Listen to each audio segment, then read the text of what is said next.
तो देखो, रिस्क उन लोगों के लिए है जो आंखों पे पट्टी बांध के मार्केट में उतर जाते हैं और फिर बोलते हैं कि मार्केट जुआ है। किसी भी कंपनी को एनालाइज करने से पहले ये सारी चीजें स्टेप बाय स्टेप देखेंगे और उसके। हेलो डियर ट्रेडर्स, तो कैसे आप लोग। तो आज है बैलेंस शीट की क्लास। बैलेंस शीट में हमें क्या क्या देखना है, क्या क्या नहीं देखना है, तो वो सारी चीजें हम पढ़ेंगे। तो वो बैलेंस शीट क्या है, पूरा कच्चा चिट्टा होता है किसी भी कंपनी का कि 2020 में उसने कितना कमाया, कितनी सेल्स की, कितना प्रॉफिट किया, ठीक है, कितना उस पर कर्ज हुआ, कितना उसने अपना लाइबिलिटीज बढ़ाई, कितनी घटाई। तो वो सारी चीजें बैलेंस शीट में देखी जाती हैं। अगर भाई मैं कहीं पे क्या कर रहा हूँ, इन्वेस्टमेंट कर रहा हूँ, अगर भाई मैं अपने दोस्त के बिजनेस में भी इन्वेस्टमेंट करूंगा तो पहले ये देखूंगा कि मेरा दोस्त पिछले साल कितना कमाया, उससे पिछले साल कितना कमाया, यानी कि वो भाई एक टाइम पर कहां था और अब कहां है, यही देखूंगा ना, यही देखूंगा। तो अगर हम इन बड़ी बड़ी कंपनीज में इन्वेस्ट कर रहे हैं जहां लोग कहते हैं कि भैया बहुत रिस्क होता है, ये होता है, वो होता है, तो देखो, रिस्क उन लोगों के लिए है जो आंखों पे पट्टी बांध के मार्केट में उतर जाते हैं और फिर बोलते हैं कि मार्केट जुआ है। ठीक है जी। तो यहाँ सारी चीजें आपको देखनी है जिस तरीके से आप रियल बिजनेस में देखते हैं। तो अभी हमने क्या क्या सीख लिया, पी रेशो सीख लिया, पीबी रेशो सीख लिया, और उसके बाद हमने सीखा डी रेशो, जो मैंने यहाँ पे आपको ऐड करना सिखाया था। D ratio, P ratio, PB ratio, और इनकी वैल्यूज कितनी होती है। तो बैलेंस शीट को एनालाइज करने के लिए हमें पहले एक चीज जाननी जरूरी है, लायबिलिटीज क्या होती है। ठीक है, लायबिलिटीज क्या होती है। लायबिलिटीज देखो, लायबिलिटीज को बोलते हैं लेन देन। ठीक है, लेन देन या देनदारियां या खर्चे, ठीक है, या खर्चे। अभी देखो, मैं एक एग्जांपल से आपको समझाता हूं। आपकी छोटी सी दुकान है, उस छोटी सी दुकान पे एक छोटा बच्चा काम करता है या कोई भी व्यक्ति काम करता है आपकी उस दुकान में आपकी हेल्प के लिए। तो वो आपने 8,000 रुपए सैलरी पे रखा हुआ है। ठीक है, तो अभी आपका क्या, महीना होते ही इसको सैलरी देनी है। ठीक है, सैलरी देनी है। अब दुकान किराए पे ली हुई है, दुकान का रेंट हो सकता है, भाई दुकान का रेंट जा रहा है 10,000 रुपए, बिजली का बिल जा रहा है 2,000 रुपए। ठीक है, और बाकी खर्चे वगैरह बहुत सारे होते हैं। तो कितने हो गए, कितने हो गए, आपको महीने में कितने रुपए निकालने हैं, 20,000 रुपए खर्च के निकालने हैं। यानी वो चीजें जिनको आप पहले इस्तेमाल कर रहे हैं उसके बाद आप उसका भुगतान कर रहे हैं। जैसे आपका बिजली का बिल, अगर आपने कोई लोन लिया हुआ है तो उसकी ईएमआई, ठीक है, कोई प्रोडक्ट आपने खरीदा हुआ है ईएमआई पर, तो उसकी ईएमआई हो गई, सैलरी हो गई, ठीक है, और बहुत सारी यूटिलिटीज हैं। तो ये क्या होती है, किसी भी कंपनी के ऊपर लायबिलिटीज होती हैं जो कंपनी को देनी है। तो लायबिलिटीज समझ में आया, और दूसरी चीज एसेट्स। लायबिलिटीज समझ में आया, और दूसरी चीज क्या है, एसेट्स। एसेट्स मैंने बताया था किसी भी कंपनी की संपत्ति होती है एसेट्स। उस कंपनी के व्हीकल्स, उस कंपनी की मशीन्स, ठीक है, उस कंपनी की लैंड प्रॉपर्टी, ठीक है, यानी जो भी चीज उस कंपनी के नाम है वो क्या है, एसेट्स है, यानी संपत्ति है।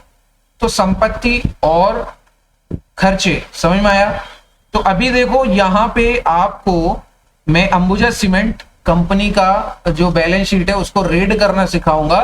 तो यहां सबसे पहले देखो आप, यहां क्या आ रहा है, सबसे पहले आ रहा है पीएनएल। पीएनएल में, पीएनएल का मतलब क्या है, profit and loss, profit and loss. PNL में जाएंगे, पीएनएल में जाने के बाद आपको क्या क्या देखना है, देखो हर चीज को आपको कंपेयर करनी है पिछले साल से। यहाँ 2020 से 2025 तक का डाटा है। तो यहाँ देखो नेट सेल्स है, कितनी बिक्री हुई है, ये सारा डाटा करोड़ में है। ठीक है, करोड़ में मिलेगा आपको 11,371 करोड़। और ये जो वेबसाइट है मैंने आपको बता चुका हूं मैं कई बार, टेक्नोलॉजी टिकर, ठीक है, फिनोलॉजी टिकर, बहुत इजी वेबसाइट है, या आप टिकर टैब पर भी या मनी कंट्रोल पर भी ये सारी चीजें देख सकते हो। क्लियर हो रही है मेरी बात? तो देखो दिसंबर में 11,371.86 करोड़ की सेल्स थी, जो बढ़कर लगभग 14,000 करोड़ की हुई, और 23 में बढ़कर 20,000 करोड़ की हुई लगभग, 24 में घट गई और 25 में दोबारा बढ़ी। चलो अप डाउन होता रहता है, लेकिन ओवरऑल 2020 से 2025 तक इसकी सेल्स बढ़ी हैं। इसके बाद देखो यहाँ पे अदर इनकम है, जो अलग अलग जगहों से इसकी इनकम आती है, जो मेन बिजनेस है उससे हटके।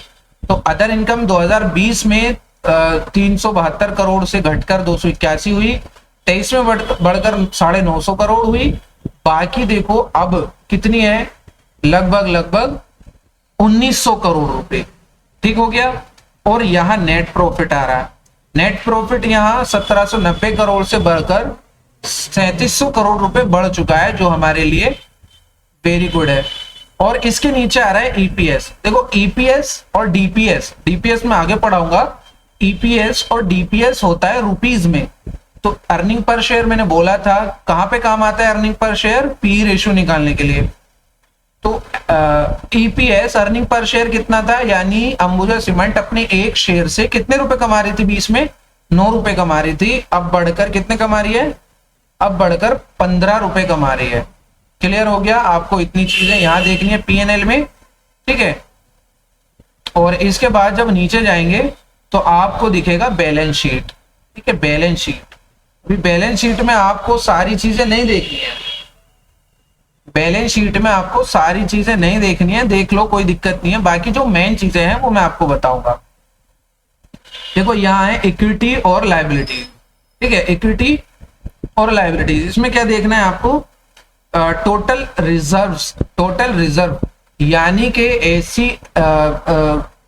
ऐसी इनकम या ऐसा कैश जो रिजर्व करके रखा हुआ है एसेट्स की शक्ल में या इमरजेंसी के लिए। तो यहां देखो ये भी बड़ा है। इसके बाद है बोरोइंग यानी कर्ज, कर्ज कितना था इस पे 43 करोड़ का 2020 में, और बढ़कर घटकर सॉरी कितना हो गया 14 करोड़ 39 लाख, जो कि बहुत ही अच्छी चीज है। और यहाँ है करंट लायबिलिटीज। करंट लायबिलिटीज क्या होती हैं, वो खर्चे जो हम एक साल से अंदर के लिए गिनते हैं, और टोटल लायबिलिटीज वो खर्चे हैं जो हम एक साल से ज्यादा तक के लिए भी गिनते हैं। समझ में आया? तो हमें क्या देखना है, करंट लायबिलिटीज देखनी है। करंट लायबिलिटीज मैंने बोला ना खर्चे होते हैं कंपनी के, तो 2020 में खर्चे कितने थे 4,500 करोड़ के, बढ़कर कितने हुए 4,717 करोड़ 50 लाख। तो देखो कंपनी बढ़ेगी, कंपनी ग्रो करेगी, तो इसके लायबिलिटीज भी बढ़ेंगी, खर्चे भी बढ़ेंगे, ठीक है। लेकिन जो लायबिलिटीज हैं वो अब आ जाओ सबसे इंपॉर्टेंट चीज में, करंट एसेट्स जो संपत्ति है। लायबिलिटीज हमेशा संपत्ति से कम होनी चाहिए, कम होनी चाहिए, डबल होने चाहिए हमारे एसेट्स। क्या समझ में आ रहा है, हमारे एसेट्स डबल होने चाहिए। अभी देखो कर्ज तो है नहीं, इस पे लायबिलिटीज है। इन केस अगर कंपनी प्रॉफिट नहीं कर पा रही है तो अपने खर्चे कहां से उठाएगी भाई, उसके पास एक ऑप्शन होगा कि वो अपनी संपत्ति को बेच के खर्चे निकाले, ठीक है।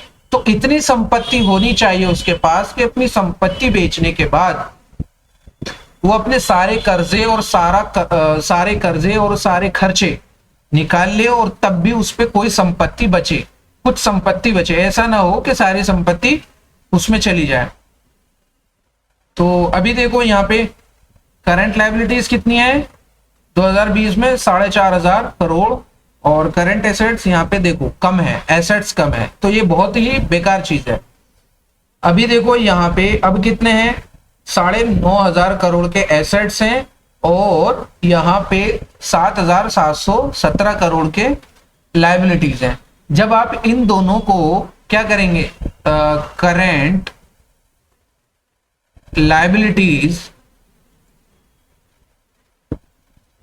लायबिलिटीज को करंट एसेट्स में डिवाइड करेंगे तो आपके पास एक रेशो आएगा निकल के, करेंट रेशो। करेंट रेशो, तो करेंट रेशो वो रेशो होता है जो कंपनी की सिचुएशन को बताता है। ठीक है, कंपनी के रेशो जितना ज्यादा करंट रेशो होगा, ठीक है भाई, जितना ज्यादा करंट रेशो होगा कंपनी उतनी ही अच्छी होगी। करंट रेशो 2 से ज्यादा होना चाहिए। क्या समझ में आया? करंट रेशो 2 से ज्यादा होना चाहिए। अब देखो यहाँ पे 9,000 करोड़ में 9,500 करोड़ की संपत्ति में से 7,700 करोड़ रुपए की संपत्ति भी बेच देगी कंपनी, तो इस पे कुछ बचेगा। लेकिन ये इतना काफी नहीं है कि कंपनी उसी लेवल पे आ पाए। समझ में आ रहा है ना मैं क्या कहना चाह रहा हूं? तो ये भी आपको देखना है। अब ठीक है, इसमें आपको देख लेना है नेट कैश फ्लो, नीचे सबसे नीचे net cash flow. Net cash flow देखना है। देखो माइनस में था नेट कैश फ्लो, यहां है अब आपका प्लस में, यानी बढ़ गया, तो बहुत अच्छा प्लस पॉइंट है ये। ठीक है, तो ये सारी चीजें आपको बैलेंस शीट में देखनी है, ज्यादा कुछ इतना नहीं है बैलेंस शीट के अंदर। ये सारी चीजें जितनी भी मैं फंडामेंटल एनालिसिस की फर्स्ट क्लास से मैं कराता हुआ आ रहा हूं, किसी भी कंपनी को एनालाइज करने से पहले ये सारी चीजें स्टेप बाय स्टेप देखेंगे, और उसके बाद भी जो नेक्स्ट क्लास होगी वो सबसे इंपॉर्टेंट क्लास होगी, जिसको मिस मत करना।